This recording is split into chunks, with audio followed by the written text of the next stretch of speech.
Hansı şəkil digərlərindən fərqlidir? Dostlar, A variantında kənarda, yəni çöldəki fiqur üçbucaqdır. İçəridəki fiqur da üçbucaqdır. Yəni çöldəki fiqurla içəridəki fiqur eynidir. B variantında çöldəki fiqur 1, 2, 3, 4, 5, 6 bucaqlıdır. İçəridəki fiqura baxaq. 1, 2, 3, 4, 5, 6. İçəridəki də 6 bucaqlı oldu. Deməli, yenə çöldəki ilə içəridəki eyni fiqurdur. C-də isə çöldəki fiqur 4 bucaqlıdır, kvadratdır, yəni 4 tərəfi var. İçəridəki fiqurun isə 1, 2, 3, 4, 5, 6 tərəfi var. Çöldəkinin 4, içəridəkinin 6 tərəfi var. Digərləri kimi deyil bu, düzdür? Fərqlənir çöldəki və içəridəki fiqurun tərəflərinin sayı. Deməli, fərqli olan hansıdır? C variantıdır. Cavabımız oldu C variantında. 1, 5, 6. Necə əlaqələndirə bilərik? 1-in üzərinə 5 gələndə 6 eləyəcək. 2-nin üzərinə 4 gələndə 6 eləyəcək. 7-nin üzərinə 2 gələndə 9 eləyəcək.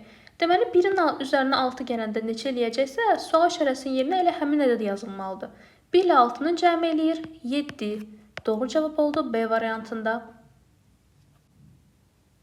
Balıq üzmək. Dostlar, üzmək balığa aid hərəkəti, düzdür? Balıqlar üzür. Balıqlar suda üzür. Bəs quşlar nə edir? Quşlar isə havada uçur, uçmaq. Quşlar fikirləşə bilməz və quşlar üzə bilməz. C variantı doğru cavabdır. Gəlin qanuna uyğunluğu tapaq. Birinci fiqur, birinci kvadrat fiquru 4 hissəyə bölünüb, düzdür? 1, 2, 3, 4. Ona görə də birinci yerə onluqlar mərtəbəsinə 4 yazılıb. Və bu 4 dənədən ikisi rənglənib. Ona görə də təkliklər mərtəbəsinə 2 yazılıb. İkinci fiqurda 1, 2 yerə bölünüb. Onluqlar mərtəbəsinə 2 yazılıb. Biri rənglənib, təkliklər mərtəbəsinə 1 yazılıb. İndi sual işarəsində yerinə uyğun gələn ədəddə onluqlar mərtəbəsinə fiqur neçə yerə bölünübsə onu yazmalıyıq. Təkliklər mərtəbəsinə də neçəsi rənglənibsə onu. Neçə yerə bölünüb? 1, 2, 3, 4, 5, 6. Fiqur 6 yerə bölünüb. Deməli, onluqlar mərtəbəsinə 6 yazırıq. Bu 6 dənədən biri rənglənib. Deməli, təkliklər mərtəbəsinə 1 yazırıq. Cavabımız oldu 61. C variantı doğru cavabdır. Birinci şəkildə neçə kubik görürük? 1, 2. Qarşısında da 2 yazılıb.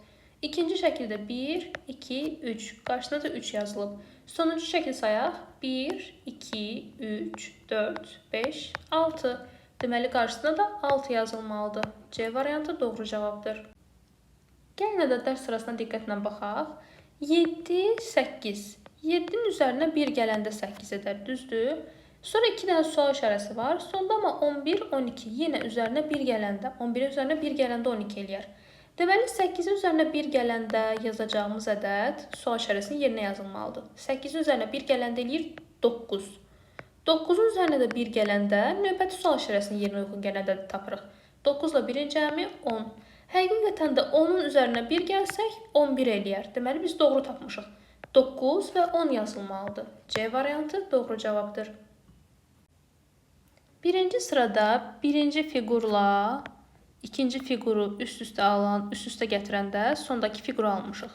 İkinci sırada yenə baxın, birinci fiquru çəkmişik, ikinci fiquru gətirib qoymuşuq, üçüncü fiquru almışıq.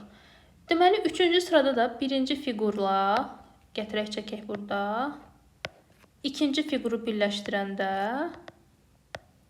üçüncü fiquru almalıyıq. Deməli, axırda biz belə bir fiqur almalıyıq. Bu fiqur hansı variantda görürsünüz? Əlbəttə ki, C variantında. Doğru cavab C variantındadır.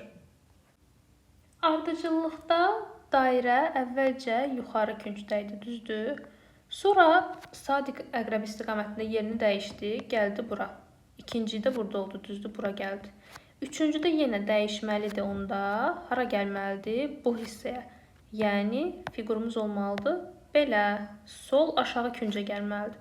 Sol aşağı küncdən də yenə bir dəfə fırlatsaq sadiq əqrəb istiqamətində gəlib düşəcək bura, düzdür? Növbəti fiqurda həqiqətən də sol yuxarıya gəlib.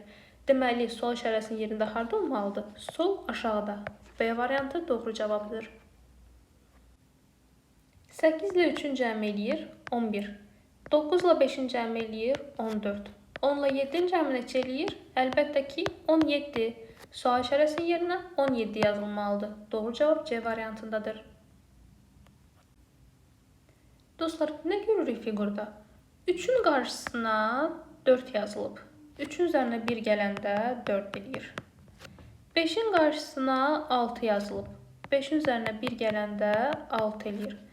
9-un qarşısına neçə yazılmalıdır? Bunu tapmaq üçün nə edəcəyik qanuna uyğunluğa əsasən? 9-un üzərinə 1 gələcək. 10. Sən demə, sual işarəsinin yerində 10 yazılmalıymış. Doğru cavab C variantındadır.